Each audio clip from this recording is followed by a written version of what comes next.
Hello everyone, welcome back to my channel Anita Agarwal. তোমরা সবাই কেমন আছো? আশা করি ভালো আছো, আমিও ভালো আছি। আজকে সকালবেলা উঠে ফ্রেশ হয়ে গেছি প্রথমে, আর সব সবজি কেটে রেখে দিয়েছি, কারণ সবজিগুলো কেটে নিয়েছি। এবার রান্না করতে দাঁড়িয়ে যাব, আর তখন আর কোনো প্রবলেম হবে না, কারণ সবকিছু গুছিয়ে নিলে রান্না কিন্তু তাড়াতাড়ি হবে। দেখতে থাকো রান্না করছি, কি রান্না করছি সবকিছু ভিডিওর মধ্যে থাকবে, ব্লগটা লাস্ট পর্যন্ত দেখবে। টাটা, তারপরে আবার আসছি। এখানে কিন্তু সরু সরু করে আলুটা কেটেছিলাম আলু ভাজবো বলে। আর আলু ভাজার আগে না এরকম করে আলু কেটে ভালো করে ধুয়ে নিয়ে যদি আমরা নুন হলুদ মাখিয়ে রাখি, তাহলে কিন্তু আলুটা বেশ ঝরঝরে, মানে ঝুরঝুরে যে আলু ভাজা টাইপ ওরকম টাইপের হবে আলুটা। তেলটা একটু পরিমাণে বেশি দিতে হবে, তেল কিন্তু বেশি টানে না। আমরা মনে করবো তেল অনেক টানবে, না, তেল যত বেশি থাকবে কম তেলে কিন্তু রান্নাটা হয়ে যাবে। তেলটা বেশি থাকলে ছাকা তেলে উঠিয়ে নিলে রান্নাটা কিন্তু ভালো হবে। আর আলু ভাজাটা ঠিক এরকমভাবেই আমি করি, প্রথমে হলুদ, তারপর নুন দিই, নুন দিয়ে ভালো করে মাখিয়ে নিই, তারপর ভালো করে তেলের মধ্যে ভাজি। আলু ভাজাটা সত্যি খুব ভালো হয়। চলো তোমরা দেখতে থাকো। নুন হলুদ কিন্তু মাখিয়ে কমপ্লিট করে নিয়েছি আলুটা। এদিকে কিন্তু দেখো আমি কিন্তু তেল দিয়েছি। হ্যাঁ, খুব বেশি পরিমাণ দিইনি, কিন্তু যতটা পরিমাণ দেওয়ার মোটামুটি দিয়েছি। আমি কিন্তু আলুটা দুবারে ভাজবো, একবার ফার্স্ট ব্যাচ দিয়ে দিয়েছি, সেকেন্ড ব্যাচ রাখা আছে ওখানে, ওটা পরে দেব। আর হাই ফ্লেমে করেই কিন্তু ভাজবো, বেশ ভালো সুন্দরভাবে এটা ভাজা যায়। আর তারপরে লাস্টে এরকম ছামচার সাহায্যে আলু ভাজাগুলো তুলে নেব।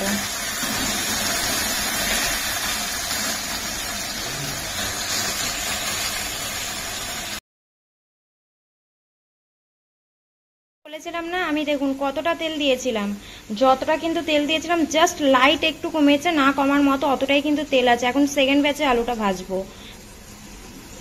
এই দুটো রান্না হচ্ছে, আর এদিকে উচ্ছে দিয়ে আজকে ডাল হবে, মুসুর ডাল উচ্ছে দিয়ে। আর এই উচ্ছে দিয়ে ডাল রেসিপিটা তো আমি আমার মায়ের রান্নাঘরে আপলোড করবোই, তোমরা দেখে নিও, আমি লিঙ্ক দিয়ে দেবো। আর বাইরের ওয়েদারটা দেখি আর এখানে রান্না করি, বেশ ভালো লাগে। আজকে ওয়েদারটা কিন্তু এখনো পর্যন্ত রোদ ওঠেনি, ওয়েদারটা বেশ ভালোই লাগছে। হ্যাঁ, ভাবসা গরম তো আছেই। তোমাদের বাড়িতে কি কি রান্না হচ্ছে আজকে কমেন্টে কিন্তু জানিও। চলো আমি রান্না করতে থাকি, আর তোমাদের সাথে দেখা হচ্ছে আবার। নিজের মুখটা না দেখালে হয়, তাই বলছি। আবার ক্যামেরা ব্যাক করে আমি নিজের মুখটা থেকে বলছি, তখন আমি নিজের মুখ থেকেই বলছিলাম। যাই হোক, চলো রান্নাটা করি, কন্টিনিউ করতে থাকি, তারপরে আবার আসছি। দেখো জাস্ট এরকম হয়েছে, দারুণ লাগছে কিন্তু, না?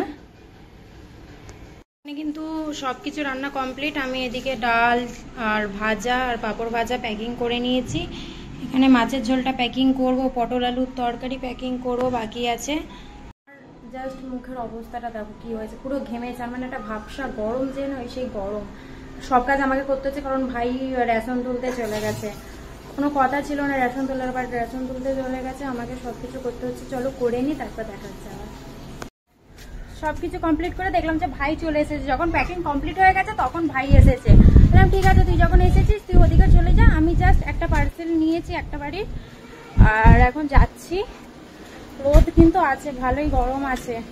ছাতা নিয়েছি, কিন্তু ছাতাটা এখনো খোলা হয়নি, ছাতা খুলবো, তারপরে বাড়ি এসে আবার দেখা হচ্ছে ভিডিও। ঠিক আছে, জাস্ট এখন চান করলাম, এখন বাজে প্রায় 4:10 হবে, 4:10 হবে। এখন জাস্ট চান করলাম, কারণ কলে জলই আসছিল না, ট্যাঙ্কের জল গরম বলে আমি চান করবো না এটা ভেবেছিলাম। লাস্টে ট্যাঙ্কের জলে হাফ করতে হলো, আর চান করতে করতে তারপর জল এসেছে, এই চান করলাম। এখনো পর্যন্ত একটা ডেলিভারি বাকি আছে, তার কারণ আজকে যেই দিদি খাবার নেয় সেই দিদি কাজের ওখান থেকে আসতে প্রচন্ড লেট হচ্ছে। ওনারও তো খিদে পাচ্ছে, বাট উনি বলেছে আজকে লেট হবে। খাবারগুলো সব প্যাকিং করা পড়ে আছে, আমি ভাবছি নষ্ট না হয়ে যায়। এখন যাচ্ছি, দিদিকে খাবারটা দিয়ে দেবো, এরপর আবার ফেসবুকে লাইভেও আসবো। যাই হোক, আমি ব্লগটা কিন্তু এখানেই এন্ড করলাম। আমি কখন খেলাম জানো, আমি খেলাম জাস্ট এই 3:30টার সময়। দুপুরের খাবার প্রচন্ড লেট হয়ে যাচ্ছে প্রত্যেক দিন। যাই হোক, ব্লগটা আমি এখানেই এন্ড করলাম। তোমরা কিন্তু ব্লগটা লাস্ট পর্যন্ত দেখবে, আর হ্যাঁ, লাইক কমেন্ট শেয়ার করতে ভুলবে না। চলো টাটা, দেখা হচ্ছে কালকে একটা নেক্সট ব্লগ নিয়ে।